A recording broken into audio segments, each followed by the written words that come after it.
Talofa lava, this is Pacific Waves from RNZ Pacific. I'm Susana Suiswiki. Coming up, a motion of no confidence are on the cards for Samoa's Prime Minister. Also, I don't think since then I've had quite the opportunity to digest what had happened. Everything happened so fast. a year on since the death of Green MP Whaanana Efeso Collins, and I really noticed from the very beginning that Australia had a problem speaking with and not to the Pacific. veteran Pacific journalist recognised for her work. The leader of the opposition in Samoa says he plans to move a motion of no confidence against Prime Minister Fiame Naomi Mataafa next week. Tulaipa Sailele Malele Ngaoi, leader of the Human Rights Protection Party, says Fiame's minority government is unconstitutional and he plans to mount the leadership challenge when Parliament resumes on Tuesday. The political impasse occurred after a split in the ruling Fast Party, which ejected Fiame, who in turn fired multiple ministers affiliated to the party. I caught up with our Samoan correspondent, Tipi Autangavaia, and began by asking him if Tulaipa has the numbers. Talofa Susana, well, to answer your question, very simple, no, he doesn't have the number. He only holds 17 seats in Parliament. I think he's now playing the political game because Lauli, which is the new leader of the 29-member of the Fast Party, is also calling for Fiame to step down from the position of Prime Minister. So I think in politics, if Lauli is wanting Fiame to step down, as well as Tulaipa, if the 17 is going to, if Lauli is going to support the 29 seats by Lauli supporting the 17, that means the Prime Minister can be easily removed in the vote of no confidence. But the other question is whether the Speaker is going to accept that motion of no confidence. We'll have to wait and see what is going to happen next Tuesday. It's interesting that you've brought up Lauli because he was the one that removed Fiame from the Fast Party. So why didn't he file a motion of no confidence? Well, several of press conferences between Lauli and the media, we asked the same question. And he said, well, they don't feel that it's necessary or appropriate to make a vote of no confidence this time. You know, we only have, a few months of, 7-8 months of the remaining of this year. And then we'll have April next year for the next general election. So it's not enough time. If this motion is rejected by the Speaker, what powers do the courts have in removing Fiame? Well, that is another interesting move if the opposition leader is going to take that rejection by the Speaker to court. Because, mind you, the opposition party has already filed another motion in court seeking the court interpretations of some of the constitutional sections and articles in relation to the removal of the Prime Minister because of the numbers. Has Fiame responded? She hasn't responded yet, but I've heard from some other very reliable sources that she's waiting for the Speaker what move he's going to make on Tuesday next week. I've heard that the Speaker, he's meant to be impartial, but he's off the position that he wants to remove Fiame as Prime Minister. Is that right? Well, if he's in that position, wanting to remove Fiame, because the Fast Party, they had a gathering this week, and I saw the Speaker sitting among some members of the caucus. If he's one of those supporting that move by Lauli and the Fast Party, we'll have to wait and see.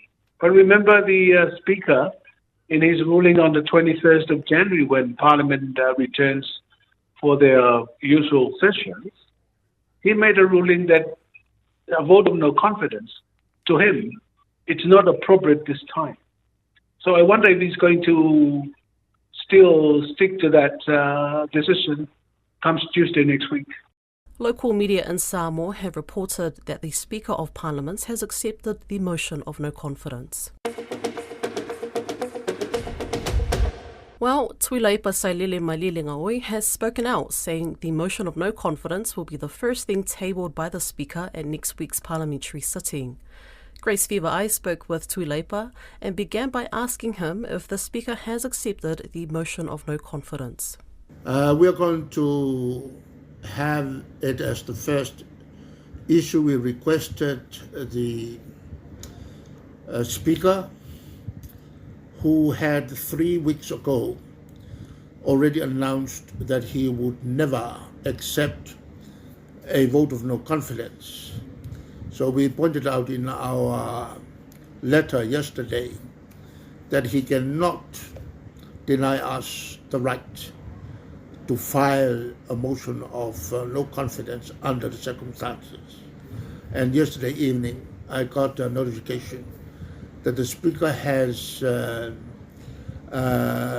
given approval and that only 5 of our members will speak on the motion. I also made clear in my letter that it is regretted that the list of members of Parliament of the Fast Party that have decided to oust the Prime Minister included the Speaker. So the Speaker is no longer trusted by our party, and we do not believe that the Speaker ought to continue as Speaker. And so how soon will the elections then be? I can think that it's about 3 months. But there is also another issue. Since elections should be held beginning of next year, there will be very little time left to have an election now and another one next year. So we might as well move forward the general elections Okay. to save money. The Friends of Whaanana Efeso Collins are paying tribute to him on the first anniversary of his death. The politician and advocate for the Pacifica community collapsed while he was taking part in a children's charity run in central Auckland. Whaanana's parents migrated to New Zealand from Samoa, and he was born and raised in Otara in South Auckland. As Grace Viva-Ai reports, his friends are still coming to terms with his loss.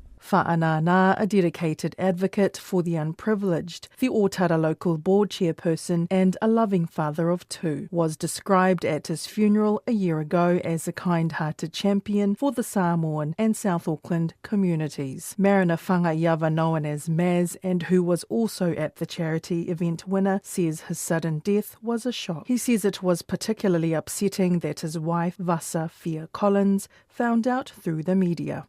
It's with sadness that I look back at that morning. I don't think since then I've had quite the opportunity to digest what had happened. Everything happened so fast. I think about that day, Fia was not there, and I would have appreciated that they would hold off on publishing such news until his next of kin were at the scene. Lotu Fili, a close friend and counsellor for Manukau, was mentored by Whaanana and cherishes the memories of their high school and university days. Yeah, he was that 1 in a million, that diamond, that rare being who was born to lead and born to do what he did. We used to call him the Obama from the South, Obama from the 274 from Otara. Whaanana advocated for community groups, especially the queer community. Sealta Awhili Dr. Patrick Thompson, a senior researcher at the University of Auckland, says Whaanana took the time to learn about the rainbow community and became an ideal role model to bridge the gaps. I think that Whaanana was a very unique individual, and I think we all have We have our own unique strengths and talents, and his was bringing our community together. Councillor Josephine Bartley worked with Whaanana on local Labour committees and misses him. Yeah, bigger than council, bigger than what we talk about around this table. A consistent theme among them all was their thoughts, love and prayers for Vasa Fia Collins and their children. I want to give her all my love. He was shared with everyone, but ultimately he was her husband and the father to their children. If anything, I think Whaanana's legacy lives on through them. Fia, we love you so much. We don't understand what you're feeling. You know, we all are carrying a certain amount of grief, but just know that, Fia, we love you and we're always here. And really feeling for how Fia and the kids are coping in his family. Efeso, of course, loved her the most and loved the girls so much as well, and that she's got the support of all of our community. Australian journalist Jemima Garrett has worked in the Pacific for nearly 40 years. Working initially for Radio Australia, she covered many of the dramatic stories in the region over that period of time. She's also been a trainer and advocate for Pacific journalism, most recently through the Asia Pacific Media Initiative. To mark Ms. Garrett's career, she was made a member of the Australian Order of Merit in the Australia Day celebrations at the end of January this year. Don Wiseman spoke to her about her journey and asked if it's been fun. Oh, it's been enormous fun and really the most amazing opportunity to get out on the ground and to really help Pacific people have their voice heard both in the region and in Australia. And do you feel that through that time that has changed significantly? I do. I think the biggest thing sitting here in Australia is that I really noticed from the very beginning that Australia had a problem speaking with and not to the Pacific. And I think finally Australia is starting to get over that. So one of the things I've been doing more recently is I've been the convener of a lobby group which is seeking to improve media links with the region. And what we've seen as a result of that is a injection of funding into the ABC. And finally, we've seen the ABC employ an amazing range of Pacific and Pacifica talent to present programs that go out to the region and to Australian audiences. And that's actually a generational breakthrough. So when I first got involved in the Pacific, which was in the mid-80s, a wonderful Tongan Australian journalist, Jill Emberson, and myself put it to air a series on Pacific women, which had Pacific women talking about the issues they thought were important in the way they wanted to talk about them. And that was really the first time that Pacific women had had the opportunity on Australian radio. At that time, I thought that this was the beginning of Pacifica people like Jill presenting Pacific programs. But no, it's taken really until the last few years for that to happen in Australia. So whilst the media currently is in crisis, and I know in New Zealand you're all too aware of that with the job losses, I think there have been improvements. So we're talking here about the Asia Pacific Media Initiative. That's right. At this stage, really, Australia's only made progress on the Pacific side of that because of funding issues, but really what it's seeking to do is to increase the media links between Australia and the Pacific and Australia and Asia, and so that we in Australia hear the voices of people from those regions. How do you go about that sort of work? Well, I guess history comes into it because Australia's had a hot and cold relationship with funding media. So really, in 2014, we saw the Abbott government absolutely slash Radio Australia and the Australia Television Service money that went to the ABC. And that was the wrong point for doing that because, of course, it was just as the tech platforms were starting to have a really big impact on media, so that Pacific media was struggling, the development assistance side was slashed. Myself and a whole lot of other people, and in fact, listeners may be aware of Sue Ahern, a New Zealander working in Australia. She and I were the co-conveners of this group, and we really decided that it was time, in Australia's national interest, that something was done about media and that Australia had stronger connections. So I guess that's what we've been working on since 2018. If you had to pick out the most interesting and dramatic story that you've been involved in. What was it? Oh, well, too many. I mean, probably the most dramatic one, which is still having reverberations today, was the 1988 uprising of the Kanak liberation movement in New Caledonia, which is very much the antecedents of the problems we're seeing, the fact that that hasn't been dealt with well. But I mean, I guess another one is the PNG land scandal, which saw 11% of PNG's traditionally held land essentially leased out, often without landowner permission, to mainly logging companies over a period of a few short years. That was one that affected so many people. Every country has interesting developments, and they're happening constantly, as you know, as a Pacific reporter. Yes, you mentioned a book you've written, but it's just one of a number. And you've written on some very interesting issues, such as the Nauruan men who were lifted off the island by the Japanese during World War II and used as slave labour, I think on Chook. Well, that is a really interesting story, and not enough is written about the Indigenous experience of World War II. And the people of Nauru were right at the centre of it, because the Japanese arrived very early and essentially used the Nauruans as slave labour, but they sent 2/3 of the population off to what's now Chook in the Federated States of Micronesia, where again they were used as slave labour. But they were actually also the target when the bombers that dropped the bomb on Hiroshima were practicing. They actually practiced over Chook, and some of the bombs landed near where the Nauruans were. They had an extremely rough time, and their population got so low because of the starvation in the isolated islands that there were less than 200 Nauruan men left at the end of the Second World War. So it was really a pleasure to be able to tell that story. And I guess I did it with the high school students in mind, because the experience had been so traumatic for the Nauruans that very few people had spoken about it, and a lot of people were starting to die off at that stage. So it was great to have it written down and for the book to be in the library and available to people. And I guess it would resonate with people in Solomon Islands, all across Micronesia, all the islands, and Papua New Guinea, of course, all the islands that were held by the Japanese. The work you're doing now, you see yourself doing it for many more years yet? What are your plans long term?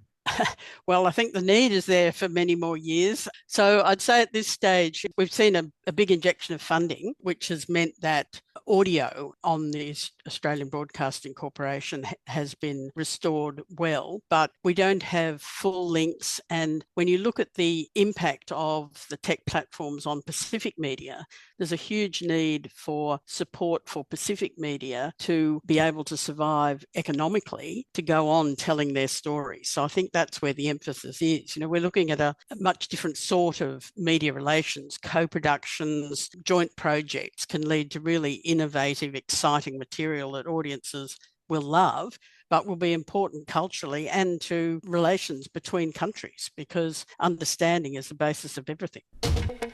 That's Pacific Waves for today. For all episodes, head over to rnz.co.nz/Pacific. We're also on Spotify, Apple and iHeartRadio. From myself and the RNZ Pacific team, tō whā sui fua.